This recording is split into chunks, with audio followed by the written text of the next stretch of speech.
เวียนเทียนวันสำคัญทางศาสนาก็ทำพิธีเวียนเทียนเป็นที่เรียบร้อย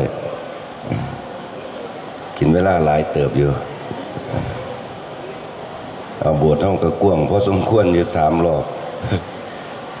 ย่างจุฬาไอ้แหละมันเบิ่งแล้วมันงามพระหลายโยมก็หลายกิจกรรมวันสำคัญทางพุทธศาสนาเมื่อนี้เป็นวันเกิดพระพุทธเจ้าเอาบุญวันเกิดพระพุทธเจ้าวันวิสาขบูชาเมื่อนี้เป็นบุญวันตรัสรู้พระพุทธเจ้าเมื่อนี้เป็นบุญวันปรินิพพานของพระสัมมาสัมพุทธเจ้าเวียนมาบรรจบครบรอบพวกเข้าทั้งหลายมีโอกาสมีบุญญาวาสนาได้มาประสบพบพ่อวันสำคัญอย่างที่แล้วก็พากันทำประทักษิณเวียนประทักษิณ3 รอบซึ่งพระอุโบสถซึ่งพระพุทธรูปพุทธปฏิมากรเพื่อระลึกนึกถึงคุณของพระพุทธเจ้าเพื่อเฮาพากันเฮ็ดว่างั้นล่ะมีการสวดอิติปิโสสวากขาโตสุปฏิปันโนว่ามันเพื่ออย่างอื่นนี่เพื่อระลึกนึกถึงพระพุทธเจ้าธรรมดาเฮาก็คิดอยู่มันนั่นคิดบ่ถึงตามปกติเฮาก็นึกถึงพระพุทธเจ้าอยู่มันถึงบ่ถึงนึกถึงพระธรรมอยู่มันก็บ่ถึงเนี่ยนึกถึงพระสงฆ์อยู่ก็บ่ถึงเพราะว่าจิตใจเฮามันลอยมันบ่มีสมาธิใจบ่เป็นหนึ่งใจบ่มั่นคงเมื่อนึกถึงก็นึกถึงข้าวเดียวนึกถึงข้าวเดียวมันบ่ถึงพระพุทธเจ้าที่แท้จริงก็เลยอาศัยคำบริกรรมคือเฮาพากันเฮ็ดว่างั้นน่ะอิติปิโสภะคะวานั่นล่ะอรหังสัมมาสัมพุทโธก็เวียน3 รอบตวจักอันนี้เวียน3 รอบนี่ตวจักอันแต่ตวจักจบแต่ปานนั้นก็บ่ถึงอยู่ใจมันก็ลักหนีไปทางอื่นสวดอิติปิโสอยู่ก็ไปทางอื่นสวากขาโตก็ไปทางอื่นสุปฏิปันโนก็ไปทางอื่นเนี่ยใจมันบ่แน่วแน่บ่มั่นคงนี่แหละคือใจที่บ่ถึงพระพุทธพระธรรมพระสงฆ์จิตใจมันเป็นจังซั่นเฮาบ่เข้าใจการปฏิบัติเราเฮ็ดบ่ได้ก็เลยต้องอาศัยวิธีการนี่เอิ้นว่าวิธีการนี่ล่ะเฮ็ดทุกสิ่งทุกอย่างนั่นล่ะเพื่อให้จิตใจเฮามันเข้าถึงคุณพระพุทธเจ้าเฮ็ดให้จิตใจเฮามันเข้าถึงคุณพระธรรมเฮ็ดให้จิตใจเฮามันเข้าถึงคุณพระสงฆ์เฮ็ดจังได๋ก็บ่ถึงเนี่ยเฮ็ดมาหลายปีแล้วเนี่ยเฮาบ่รู้จักเทคนิคในการกระท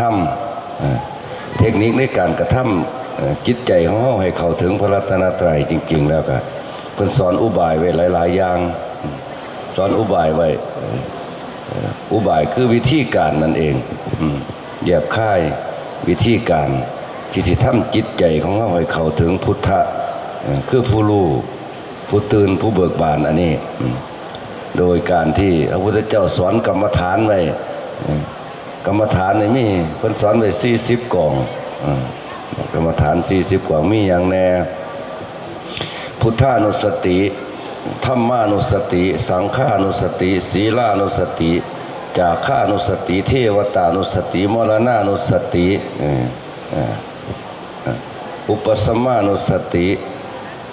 กายคตาสติมรณานุสติเห็นบ่อานาปานสติอันนี้เห็นว่าอนุสติ10 ประการมาสอนไว้อสุภะอีกว่านี่อาหารเลปฏิกูลสัญญา4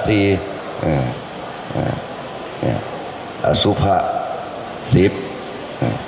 เนี่ยเพิ่นสอนไว้หลายๆอย่างที่สิเฮ็ดเพื่อที่สิให้เป็นวิธีการให้เฮาเอาไปประพฤติปฏิบัติเพื่อให้จิตของเฮามันไปตะลึงจังงั่งในกรรมฐานนั้นๆเพื่อให้จิตของเฮาไปติดอยู่ในกรรมฐานนั้นๆเป็นสำคัญเนี่ยจิตเฮาบ่เคยติดอยู่กับอันใดอันหนึ่งมันไปลอยๆไปมันลอยไปจิตบ่สงบระงับลง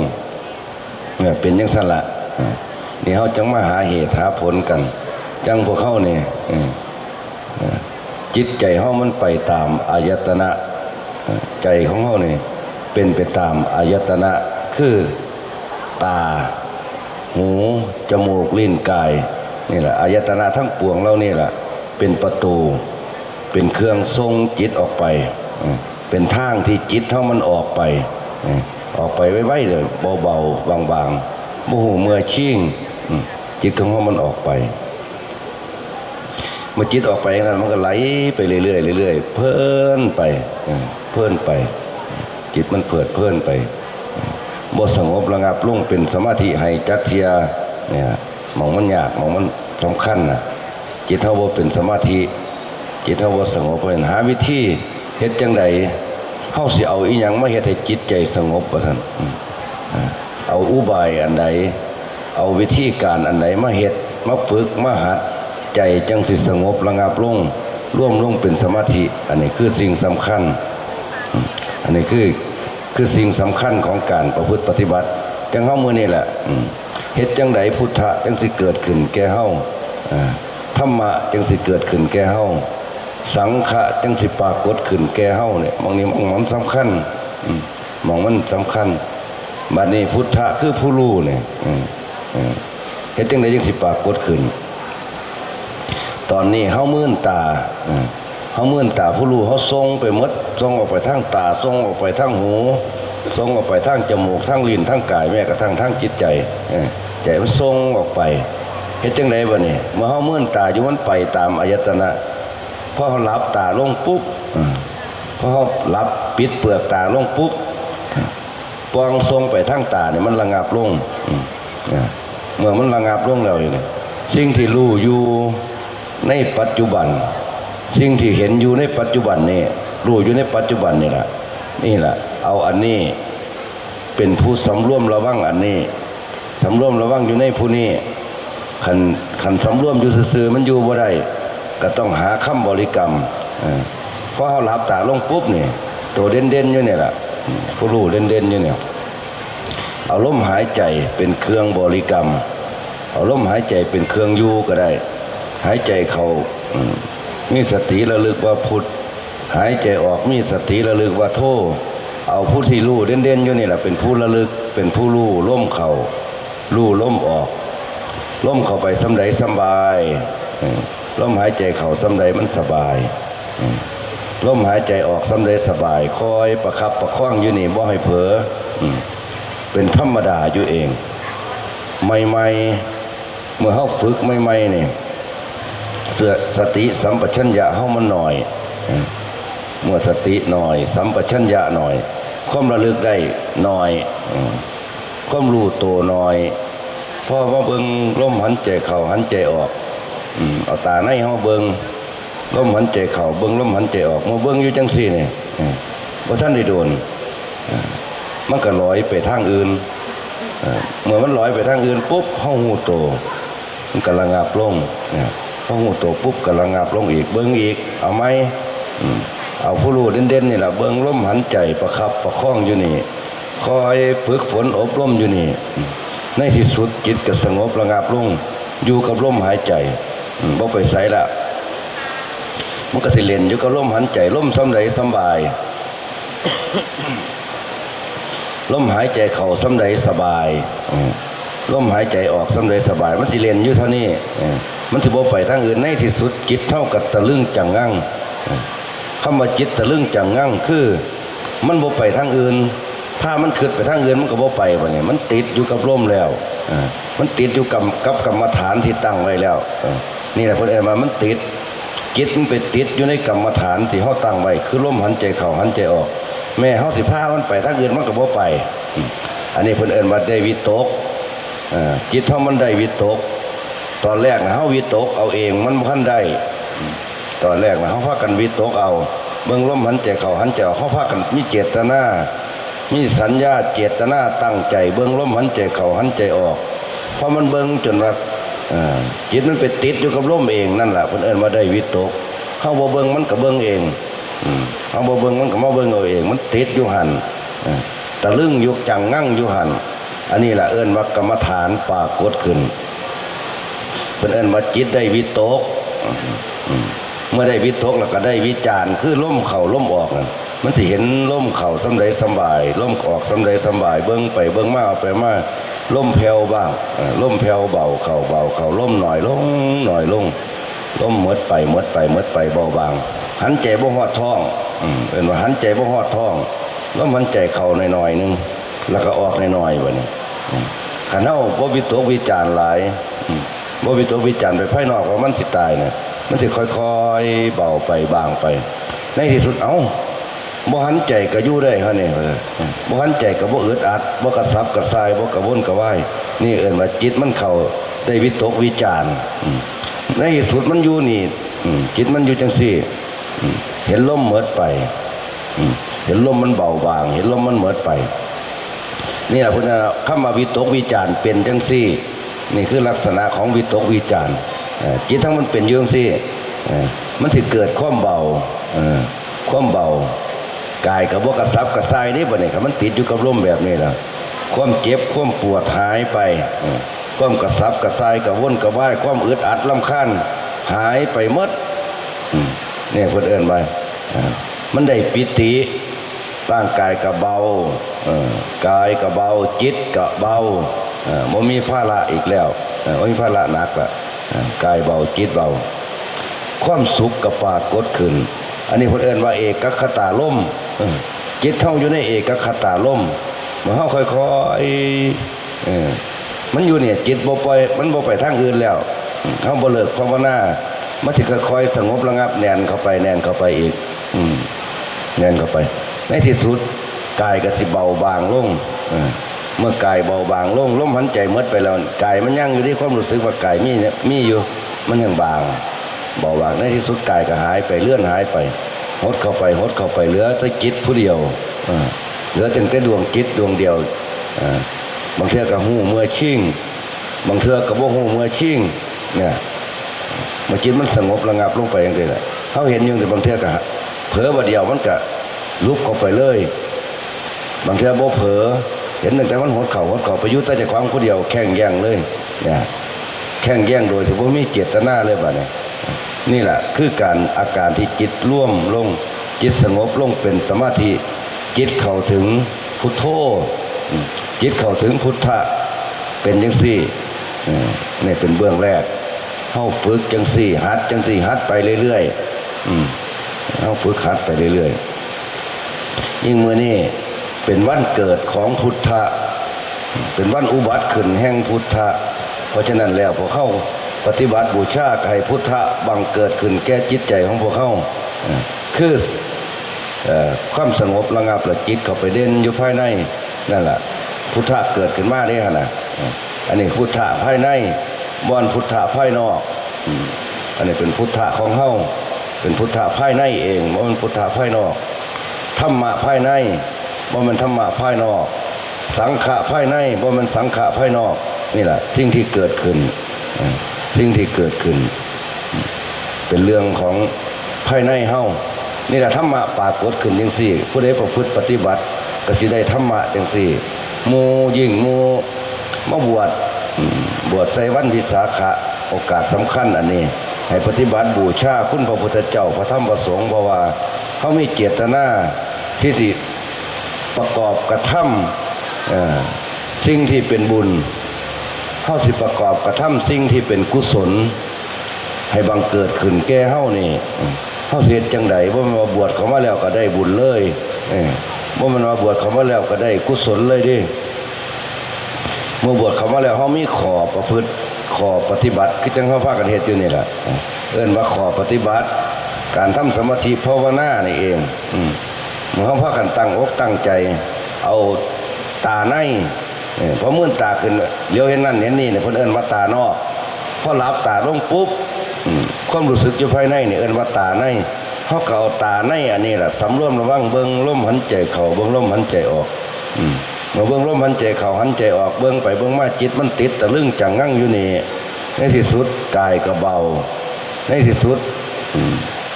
ลมหายใจก็เบาแผ่วเข้าไปแผ่วเข้าไปเกิดปิติเกิดความสุขเห็นบ่ เกิดเป็นเอกคตาเอาไปเอามาล้มหันใจหายไปกายเบาบางลงกายเบาบางลงมีปิติมีสุขมีเอกคตาจิตเป็นอยู่จังสี่เพิ่นเอิ้นมาเป็นยอดของบุญการบวชของเฮาคณะปฏิบัติเข้าไปฮอดตรงนี้เนี่ยเอิ้นมาได้ยอดบุญเด้เนี่ยเป็นยอดของบุญนี่แหละบุญอันเลิศเฮามุ่งหวังที่สิอุทิศส่วนบุญส่วนกุศลให้บรรพบุรุษเฮาก็ต้องปฏิบัติทั้งจังแบบนี้ว่าต่อไปเฮาต้องปฏิบัติจิตใจของเฮาให้เป็นไปจังซี่ท่านผู้ใดเฮ็ดได้นะโอ้ยเป็นเลิศเลยนี่ละบุญสูงสุดแล้วเนี่ยบุญขั้นสูงในทางพุทธศาสนาบุญอันเกิดจากการภาวนาแล้วจิตสงบระงับลงแบบนี้ผู้ละคนก็มีบุญวาสนาหลายบุญเก่ามีหลายเบิ่งลมหันใจไปแน่นี่ล่ะตั้งจิตตั้งใจเบิ่งนี่บางเทื่อใหม่ๆมันก็บ่เกิดอาการหมู่นี้ดอกเบิ่งไปเบิ่งมามันละรูปหายไปเลยเข้าไปภายในบางเทื่อมันก็คือโดดตกเหวตกหน้าผาเนี่ยก็แล้วแต่บุญวาสนาของไผของมันพอภาวนาไปมันหักเกิดขอให้เฮาตั้งใจเฮ็ดขอให้เฮาตั้งใจประพฤติปฏิบัติย่อมเกิดสิ่งที่เป็นบุญขั้นสูงเมื่อบุญขั้นสูงปรากฏขึ้นแล้วเมื่อบุญเกิดขึ้นแล้วคือความอิ่มใจความเต็มความตื่นความบริบูรณ์ภายในจิตใจปรากฏขึ้นแล้วเพิ่นเอิ้นว่าบุญมันเต็มเมื่อบุญเต็มแล้วสิ่งที่สิปรากฏต่อไปเพิ่นเอิ้นว่ากุศลคือความฉลาดที่ปรากฏขึ้นมาอีกว่านี่คันบุญมันเต็มในหัวใจแล้วใจมันเต็มมันตื่นมันอิ่มแล้วกุศลสิปรากฏขึ้นกุศลเนี่ยเฮาก็จะคิดว่าจังไดล่ะถ้าเฮาบ่เข้าใจจริงๆแล้วเพิ่นเอิ้นว่าใจนี่เป็นใจที่ฉลาดปกติใจของเฮาเนี่ยบ่เคยฉลาดจักเทื่อเป็นใจโง่ใจโง่หมายถึงอันใดปรากฏขึ้นมาก็เศร้าเอาเบิดอันใดปรากฏขึ้นมาก็เศร้าเอาเบิดบ่ฮู้จักโทษบ่ฮู้จักคุณสิ่งใดเป็นโทษก็บ่ฮู้สิ่งใดเป็นคุณก็บ่ฮู้เนี่ยอันนี้คือใจเฮาเป็นปกติแต่ว่าคันใจได้อิ่มได้เต็มแล้วได้บริบูรณ์แล้วบุญเต็มแล้วเนี่ยบ่เอาเว้ยบ่ค่อยคว้าเอาสิ่งต่างๆเป็นใจที่ฉลาดใจที่อิ่มต่ออารมณ์ตาเห็นรูปก็บ่คว้าออกมาหูได้ยินเสียงบ่คว้าออกมาจมูกถูกกินลิ้นถูกรสกายถูกต้องสัมผัสก็บ่คว้าเอาเลยเด้มันอิ่มแล้วมันบ่ต้องการกรรมคุณเรานี่เป็นเครื่องล่อเลี้ยงปานใดขันใจมันได้อิ่มได้เต็มแล้วมันก็อาศัยนิดๆน้อยๆส่วนบัดนี้เมื่อก่อนนี่ใจเฮาบ่เคยอิ่มบ่เคยเข้าถึงความสงบแบบนี้ตาเห็นรูปที่ชอบใจก็คว้าออกมาเผาใจเฮาอยากได้เฮ็ดให้ใจเกิดความโลภอยากได้ตาเห็นรูปที่บ่ชอบใจเกิดความเกลียดความชังขึ้นมานี่เห็นบ่แต่ก่อนเป็นจังซั่นนี่คว้าเอามาใส่ใจเฮานี่ล่ะสิ่งเหล่านี้ล่ะเกิดขึ้นมาปรากฏขึ้นมาแต่ก่อนเป็นจังซั่นบัดจิตใจเฮามันได้อิ่มได้เต็มแล้วบัดนี้ตาเห็นรูปที่บ่ชอบใจก็บ่ซึมเข้าสู่ใจเห็นบ่มันสิบ่ไหลเข้าไปเลยใจเฮาสิบ่ไหลเข้าไปหามันก็บ่ไหลเข้ามาหาใจดอกมันก็อยู่เพราะมันตาเห็นรูปแล้วก็ผ่านไปนี่แหละคันจิตมันมีสมาธิมันอิ่มมันเต็มแล้วเนี่ยมันสิเกิดความฉลาดขึ้นมาจังซี่แต่ก่อนนี่บ่แล้วเห็นอันใดก็เศร้าเอาเลยคือกันกับเด็กน้อยนี่แหมเด็กน้อยเฮาเลี้ยงเด็กน้อยลูกน้อยเฮาเนี่ยพ่อได้ปีนึงเนี่ยจังซี่พอมันค้านเป็นน่ะพ่อเว้าได้ฮู้เรื่องแน่นี่น่ะพ่อไปแวะบ้าๆขึ้นมาเนี่ยพอเริ่มย่างเริ่มค้านในปีกว่าๆเนี่ยสมมุติเฮาไต่ไฟไว้เนี่ยเฮาบอกมันเลยอย่าว่าซั่นอย่าไปบายว่าซั่นเนี่ยจังเด็กน้อยจังซี่ล่ะแม่ฝนตกลิ้นจังซี่แม่งอีหยังนี่คือกันกับแม่งเมาตัวใหญ่เนี่ยแม่งก็อีกอย่างนึงแม่งตดสุดเนี่ยอย่าไปบายแม่งภูบินมาตอมไฟอยู่นี่เพิ่งบินมาตอมไฟอยู่นี่บอกอย่าไปบายมันสิตอดว่าซั่นเด็กน้อยมันก็บ่ฟังดอกเด็กน้อยซุมนี้บ่ฟังอย่าไปบายเด้อไฟดินั่นน่ะมันสิไหม้มือได้ลูกอย่าไปบายว่าซั่นมันก็บ่ฟังเมื่อมันบ่ฟังเฮ็ดจังได๋บัดเฮาเผลอปุ๊บมันก็ไปบายมันไปจับถึงแมงภูมันก็ตวดขึ้นเลยบัดนี้ไห้กาขึ้นไห้กาขึ้นเลยเล็กน้อยไห้ขึ้น พอเด็กน้อยหายขึ้นแล้วบัดนี้แม่งผู้บินมาอีกมาตกลงหันอีกเอาเวลาบายไม่เอาจับเอาเลยว่าซั่นมันก็บ่เอาเพราะว่ามันหูจักโทษของแม่งผู้แล้วมันก็บ่บายจิตเท่าก็เป็นจังซั่นล่ะจิตเท่าก็เป็นจังซั่นคันจิตสงบระงับลงแล้วเมื่อได้เห็นอารมณ์ต่างๆสิ่งที่กระทบกระทั่งทั้งหลายทั้งปวงให้มันเอาให้มันคว้าเอามันก็บ่เอาดอกให้มันไปคว้าว่าอารมณ์ที่ชอบใจมากมันก็บ่เอาให้มันไปคว้าเอาอารมณ์ที่บ่ชอบใจมากมันก็บ่เอานี่ล่ะเพิ่นเอิ้นว่ากุศลคือความฉลาดปรากฏขึ้นในจิตใจบ่ค่อยคว้าเอาอารมณ์ต่างๆเขามาทับถมเจ้าของเพิ่นเรียกว่าจิตตังดันตังสุขาวหังจิตที่ฝึกฝนอบรมดีแล้วนำสุขมาให้จริงๆแล้วนั่นเป็นคำแปลเพิ่นแต่ว่าคำแปลเฮานี่บ่แปลคือเพิ่นดอกจิตตังดันตังสุขาวหังจิตที่ฝึกฝนดีแล้วมันบ่ไปไขว้คว้าเอาสิ่งที่เป็นปื้นเป็นไฟเป็นโทษเป็นไฟมาเผาเจ้าของนั่นเองก็สิแปลตามความเป็นจริง